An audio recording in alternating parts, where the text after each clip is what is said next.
এটা গোলাঘাটির বিজয় নদীর উপরে ব্রিজ। আগে এখানে কাঠের ব্রিজ ছিল। তো কাঠের ব্রিজ ভাঙার পরে 2016 সালে উদ্বোধন হয়েছে। 2015 সালে কাজটা শুরু হয়েছিল। তখন পূর্তমন্ত্রী ছিলেন বাদল চৌধুরী।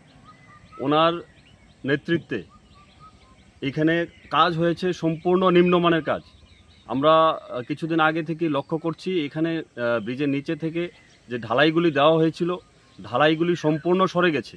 এখানে এই ব্রিজটা দাঁড়িয়ে আছে শুধু রডের উপরে। এবং তাছাড়া আমরা উপরে দেখতে পেয়েছি এখানে উপরে বিভিন্ন জায়গায় যে ঢালাইগুলি দেওয়া হয়েছিল, ঢালাইগুলি ব্রাস্ট মারছে। হয়তোবা তখনকার সময়ে এখানে কেমিক্যাল দেওয়া হয়নি।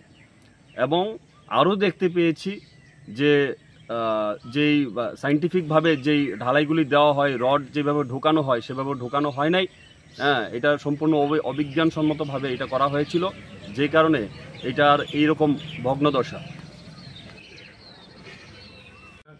বাজারের ব্রিজ বিজয় নদীর উপরে, আমরা যারা বুড়িমা নদী বলি। এই ব্রিজটার সাধারণত একটা ব্রিজের বয়স থাকে প্রায় 100 বছর, লংজিভিটি, কিন্তু এটার মধ্যে 10 বছরও টিকবে না, শুধু রোডের উপর দাঁড়িয়ে আছে। তো কি ভাবছেন এই বিষয় নিয়ে আপনি? এটা নিয়ে একটা কিছু অ্যাকশন নেওয়ার দরকার, নাহলে তো যে কোনো সময় একটা বিপদ ঘটে যেতে পারে, গাড়ি গুড়ি নিয়ে পড়ে যাবে জলে।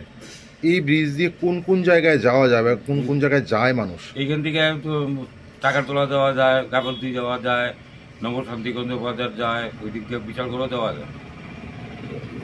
এই ব্রিজের উপর কি মানুষজনের চলাচল বা গাড়ির চলাচল খুব বেশি আছে? খুব বেশি, খুব বেশি, খুব বেশি, খুব বেশি।